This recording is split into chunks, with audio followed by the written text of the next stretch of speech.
Eng arzon vodikanamiz arzon narxda Cobalt avtomashinamiz keldi. Ikkinchi paytsa mexanikasi молочный svetda. Mashinamiz 4 ta balolar, 4-chi paytsa diska balolargacha zo'r holatda ekan. Shunaqa yozuvlar bor ekan.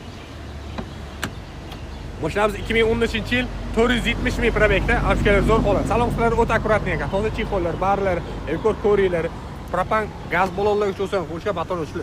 Salonlar haqiqatda chiroyli ekan. Konditsionerlar ham, kuzlar ham bir tekisda chiroyli holatda turibdi. Kraskalar ham past. Bitta shu joyda nuqson joyini ko'rdim. Endi yiliga nisbatan ancha zo'r mashina, motor hadovalarda umuman ishlari yo'q. Kichkina bunaqa nuqson joylar bo'lishi mumkin, bilinmas.